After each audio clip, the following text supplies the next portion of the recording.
Ladies and gentlemen, welcome to game number 2 of this 5-game show match being played on either custom-made maps or newly redesigned or designed maps in the PuP patch of Age of Empires 4. I'm really hyped for this one because we are jumping into game number 2 on another custom-made map. This is going to be Four Lakes, which is a very traditional tournament map for Age of Empires 2. It has a great legacy. It started out as a community-made map and made it into a ranked map pool in Age of Empires 2, was featured in a lot of tournaments because this map combines two things: fighting for water and fighting for land control.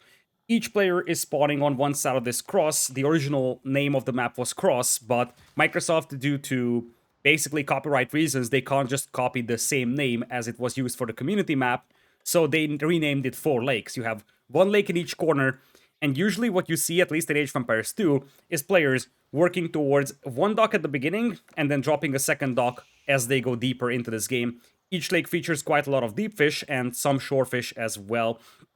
With that being said, we have kauP playing on the left side as the blue Rus, and on the right side you will have Mongols for Szalami in red. He's got the oval right next to the water here as he's dropping a dock. Meanwhile, the other side dock is coming in as well for kauP. He's currently at 140 bounty. He has gotten 2 of his patches of huntables taken down, but no wolves found just yet.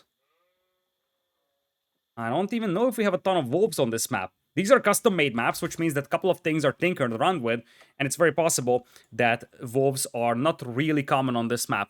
Looking at the relic spawns, that seems to be somewhat even, I would say, not necessarily perfect. Once again, I have to highlight that these are, first of all, community-made maps. Second, these are still very early versions. Like, these maps exist for 3 days at maximum. And these are made by guys that are, like you and me, very much, just a lot smarter when it comes to map scripting, probably.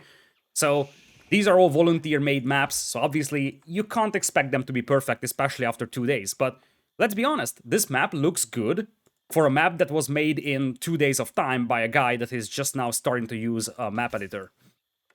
And this is a random map script, so this regenerates every time. The previous game that we played, Arena, that's not a completely versatile random map script yet. This one is an RMS, so we do have basically all the seeds available, right? Just like in the case of, let's say, Arabia in the original game, or any other random map, you can randomize this one a million times as well.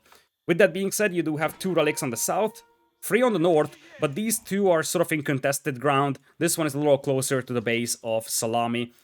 Looks like we have a bit of a scuffle for the Huns. On the right side, you can see that the Khan was rather successful gathering sheep, whereas on the other side, kauP has basically no sheep to work with. Now, on a map where you do have the fishing eco out there, it's not so important to have that much sheep, but obviously having that backup is always nice. Now, let's talk about the fishing eco here, because as you see, now you are only seeing one Lodya fishing boat for a Rus player, because Lodya fishing boats were completely redesigned for a PuP patch, and this is a balance change that's coming to the live game at some point. So the idea with the Lodya fishing ship is that now their population cost is 2 instead of 1. So if you see over here, they now cost 2 population space. The second thing is that their cost is increased to 150 wood instead of 75. Their training time is increased. Their health is also increased, so it's now 250 instead of 125. And their gather rate on both deep water fish and shorefish was increased. So the idea of the developers here, it seems, was that they basically wanted to make sure that one Lodya fishing ship is worth basically twice as much as it used to be. This way, you would have less fishing ships that you can convert into combat ships, but you won't lose your gathering efficiency. That's the concept over here with the Rus. Or at least, that's what I assume the devs intended to do. Looks like no aggression is coming up for Szalami so far. He's dropping some more fishing eco. Both players do have a decent amount of deep fish to work with, so no problem for either of them accessing that. Of course, Rus don't even have to drop off the deep fish, so they can sail all the way out here for the time being. Now, once again, because this is a traditional Age of Empires 2 map, I can sort of... Oh, Khan. Ooh, getting close to the town center. So I can sort of look at what Age of Empires 2 players did when playing this game, or playing this map.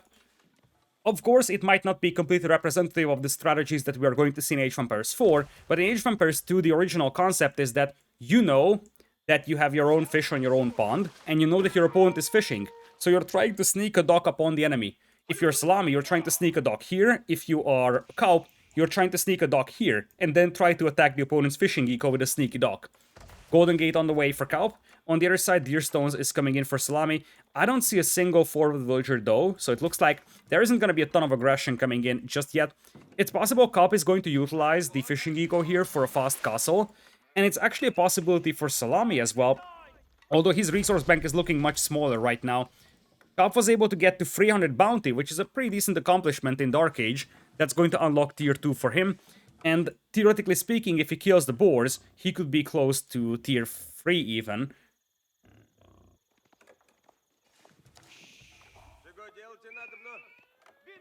Looks like a villager is being sent out. I wonder if this villager is going for this pond so that there is even more fish to work with, or if it's sneaking around. What's the plan?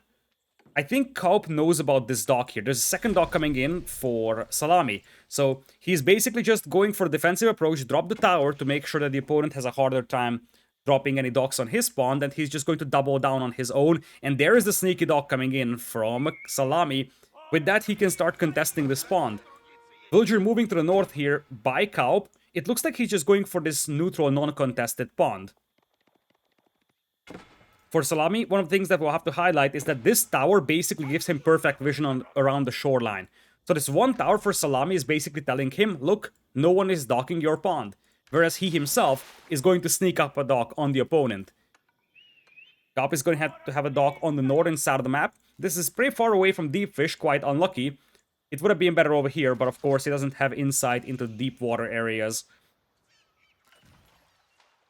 First Lordya attack ship coming in here for kauP though. He is seeing the dock. Oh, that was just a little too close for Szalami. I did not expect kauP to see that. That's a little annoying now for Szalami because he wanted to sneak that dock up on the opponent without the opponent noticing. But that wasn't successful, and now kauP is gonna be aware of this. He's gonna have one Lordya attack ship out right now. No light junk as a response from Szalami yet. He's dropping a tower instead to try and protect his own dock. Khan also being pulled over. On the other side, it looks like we have some more scouts working here for kauP. He's dropping a hunting cabin just now. And looking at the resources, kauP is going to Castle Age. Whereas for Szalami, Castle Age is drawing closer and closer as well. He's got a completely untouched fishing eco back at home. No combat ship coming out for Szalami just yet. There's a tower being built, and kauP is going to try and burn down this dock here. With the scouts, Khan is trying to help out. With the outpost being dropped, the scouts will be pushed away, so this is not going to work out here for kauP. He's trying to stop the villager from dropping that tower, but that should not work. And now with the villager garrisoning, those scouts will take a bit of a beating. No land production at all for either of these players. On the other side, though, you have a new hunting cabin being dropped by kauP. This is going to be a nice spot, because he's going to get a nice gold trickle from it, with some trees being nearby, and he's also going to be able to access the hunt. kauP is actually very heavy on food, I'm just now realizing. You see, he's fishing on the north, fishing on the west. He has no fish on the south, but he's also taking the hunt here, so his food eco is going to be an absolute brutality. On the way to Castle Age is kauP, and that's going to be the high trade house being dropped in between two forests. This is going to be a great spot as well for him. If you think about it, that hunting cabin is basically going to give you, or that high trade house is going to give you like 150-ish gold per minute by standard trickle. So it's actually going to be comparable to like 1.5 relics. Step Red Up coming in on the other side. For Szalami, looks like still no combat ships out here for him yet. I wonder if he's waiting for Castle Age and then war junks. Because the only thing that the Rus can do against war junks is demolition ships. They don't have their own ballista ships.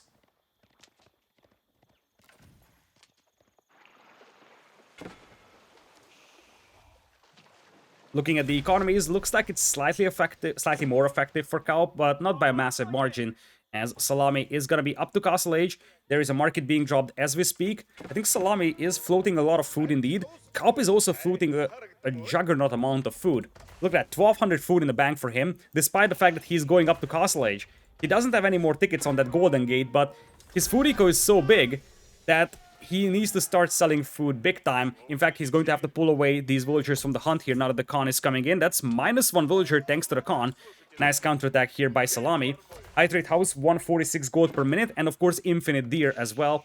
And it looks like we're going to have a barracks in the stable, moving closer and closer to the Ovu. Now, Szalami's got 730 stone from that Ovu, and he's dropping one of each production building actually. Range, barracks, stable, one of each. And there is the war junk coming in indeed, and this is something that the Rus will have a tough time defending against. because that one Lodya attack ship isn't going to fight off War Junk. Indeed, it could be sunk in just a matter of seconds.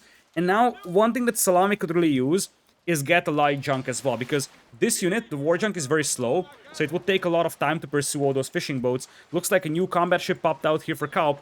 He's also using the fishing ships to repair this one, and I wonder if he's converting it. Yes, he's converting it into a new one. 2 conversions coming in. First volley opens up against those fishing boats, though. And as you see, one of those fishing boats will pretty much be taken down just before getting converted to a combat ship.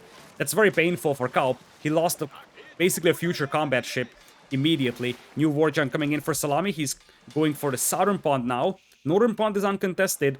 The eastern pond also uncontested. And I could see some men-at-arms being double-trained alongside some knights as well. Men-at-arms and crossbowmen coming out on the battlefield for kauP as well. Meanwhile, we will have, for the time being, the war junk of our red player, Szalami, pushing back the forces of kauP. kauP is getting some more Lodya attack ships out, but this unit, the ballista ship, is a direct counter to archer ships. So, unless you have a massive numbers advantage with archer ships, you will never win a fight against war junks here. You will need some demolition ships. Looks like we're going to have Mangadai. Ooh, a little bit of everything.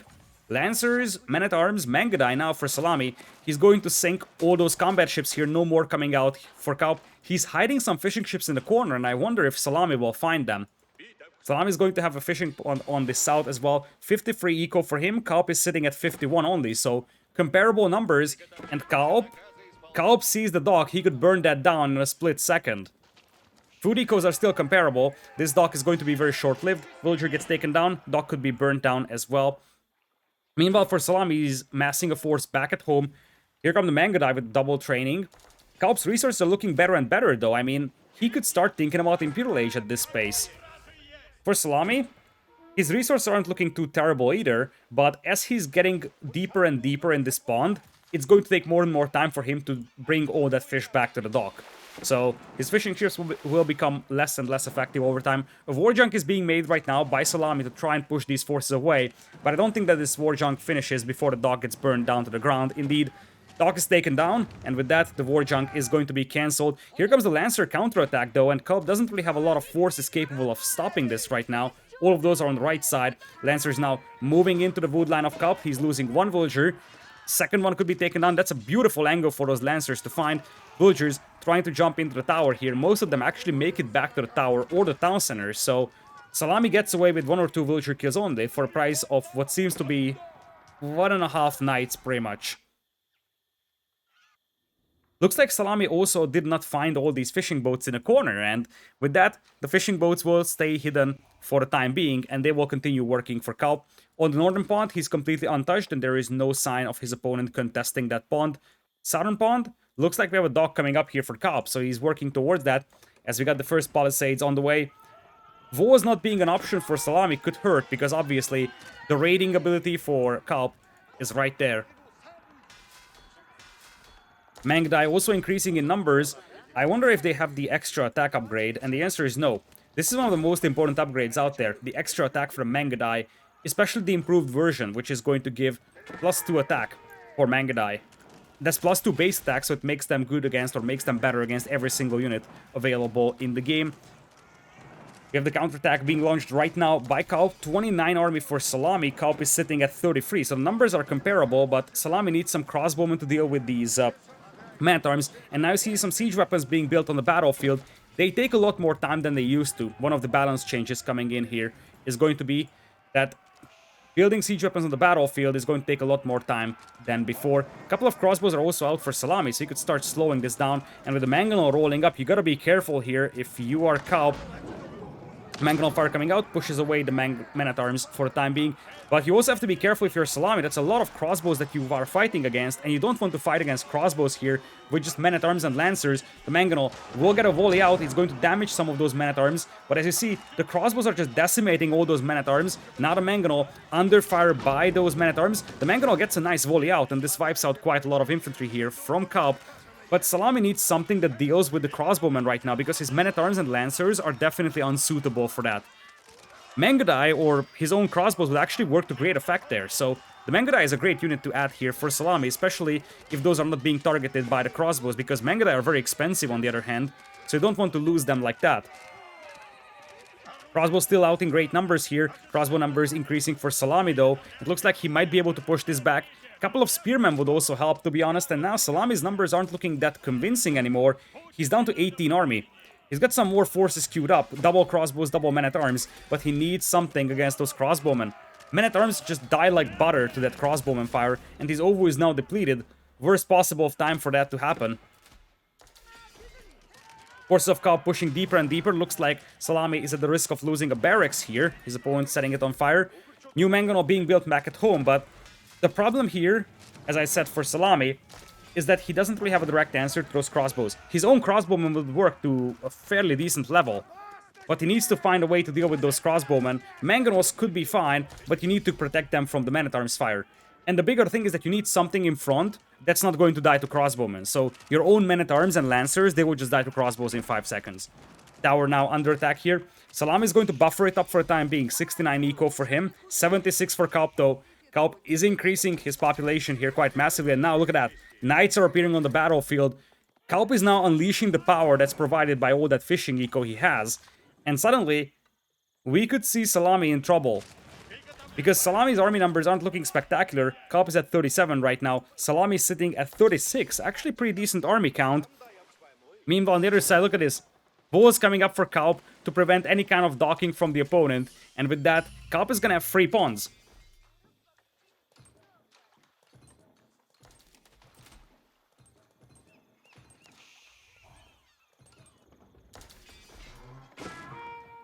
Second battering ram being added by kauP right now. Szalami goes sees the knights appear on the battlefield, and he wants to take one decisive fight.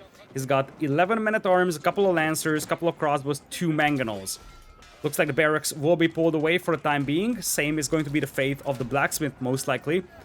Szalami is thinking about taking this fight, but you gotta be careful once again, because you can't lose your men-at-arms to the crossbowmen over there. The mangonels not setting up just yet. Defense upgrade popped by the Khan. Mangonels still not firing though, and that's the key thing here. As long as they don't fire, they don't affect the battle, but now they unleash a volley. Damage quite a few of those crossbows, pushing them back a little more. The crossbows of Szalami are wiping out most of the cavalry here from kauP, and looks like now kauP is on the run. Yam Speed Network also helping these forces quite a bit, try and catch up with those numbers, and now they're jumping on the mangonel of kauP here. kauP might lose his own mangonel here. The Khan absorbs most of the volley coming out of that mangonel. Mangonel gets taken down, and now Szalami could wipe out all those crossbows. Here comes the volley. Looks like the first one isn't targeting the crossbows, but the second volley could wipe out all the crossbowmen on the battlefield. Here it comes. 2 more crossbows will be taken down. The crossbows also trading off against each other over here. Szalami is losing a lot of men-at-arms in this battle, but his opponent is also losing a lot of those crossbows. Look at that volley, damaging most of those crossbows to low HP, and now the Mangudai could actually start pursuing, because the Mangudai and the Khan can shoot while moving, and so many of those crossbows are so weak. There's a tower out here. If the villager garrisoned inside, he could kill like 2 or 3 crossbows with that tower, because many of these are so weak. Looks like Szalami lives to see another day. He was able to weather this storm. Looking at the resource banks, kauP is sitting at 5,000 food though. That's the food economy we're talking about here. Because he still has 3 fishing ships over here, and the big thing is that Szalami wasn't really able to contest all this fishing operation up until now, wasn't able to contest this fishing operation. Szalami is getting his first war junk out on the north, so if he starts sinking the fishing eco, he can slowly start climbing back into this game. 72 eco for him. kauP is sitting at 91 though. kauP with 5,000 food, and he's got 3 Golden Gate tickets. I think he just used them up for gold, and he's getting close to Imperial. He could start picking up relics as well. You could see a monastery being dropped, more stables, and now we're seeing horsemen added. Szalami doesn't have an answer to horsemen right now. Men-at-arms will work to an acceptable level, and I see a warrior monk. That's just a shaman. The shaman is going to pick up the relic at the prayer tent. Now you are going to have a war junk pushing this. Of course, there's going to be a couple of ships converted here by kauP. Indeed, look at that. So many of those ships are being converted. That's the problem for Szalami here. His own war junk is slow moving, which means that it's going to take some time until it catches up with the fishing eco. And indeed, now we have a couple of combat ships out here.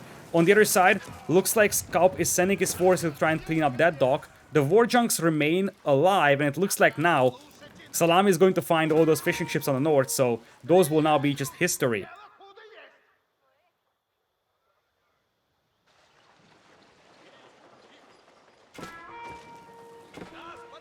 Look, the demolition ships coming in here.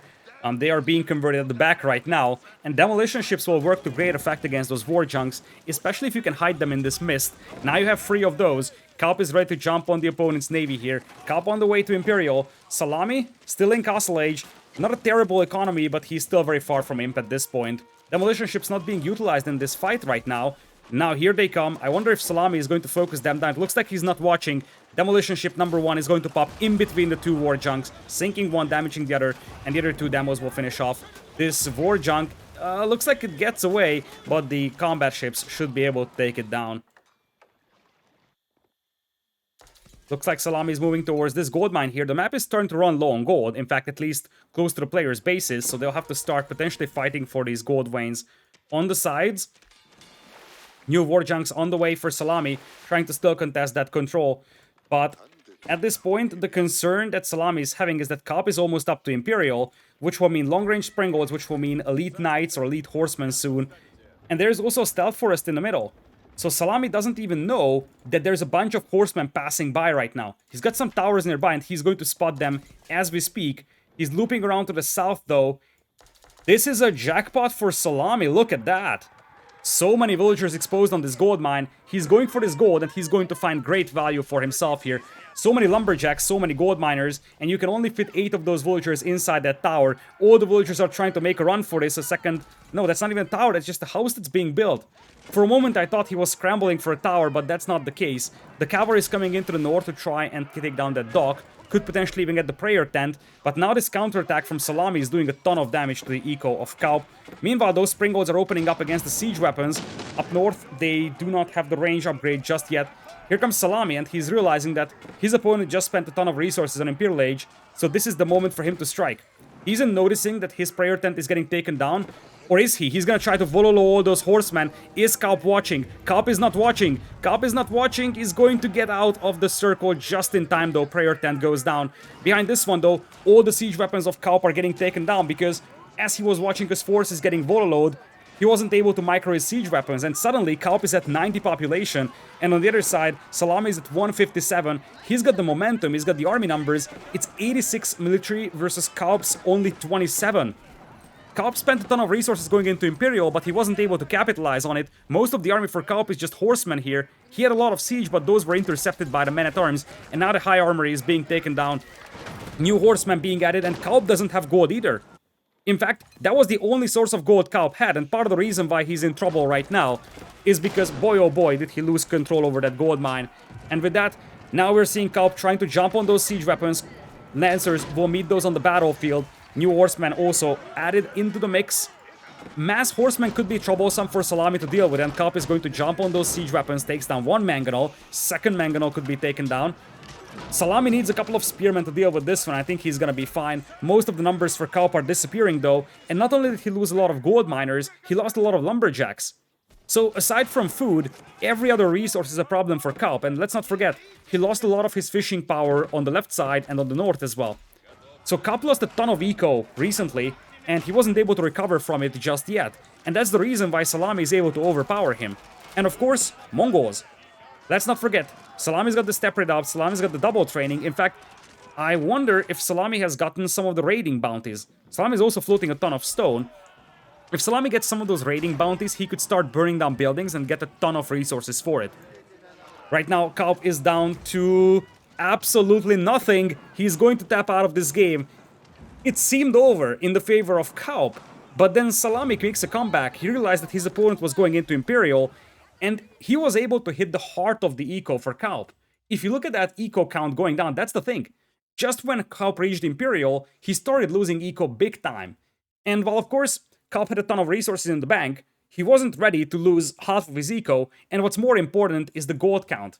If you look at the gold count that kauP had, like right over here, he had basically no gold at the end of the game. And that was the problem. In fact, if you look at the food count even, same thing. And yeah, he has food, but that's basically it. He was floating a ton of food at the end, simply because he wasn't able to do much with it. And as you see, some of that food was probably spent on units, some of that food was spent on Imperial Age. But ultimately, he spent the or at least a significant portion of his food eco, to just go up into Imperial, and he wasn't expecting his entire fishing eco to be destroyed on the left and the north, and he wasn't expecting such a level of a counterattack from the opponent. And with that, Szalami is going to take game number 2 here. Crazy game so far. I have to say, crazy games. This game number 2 on 4 lakes, this is the first time I'm seeing an actual high-level game or high-level players playing on 4 lakes, and I have to say, it was definitely one of the more entertaining games I've seen in a long time. But do let me know your feedback. I'm curious, do you think this was more entertaining, less entertaining, or comparable to what you would normally experience on the built-in maps of Age of Empires 4?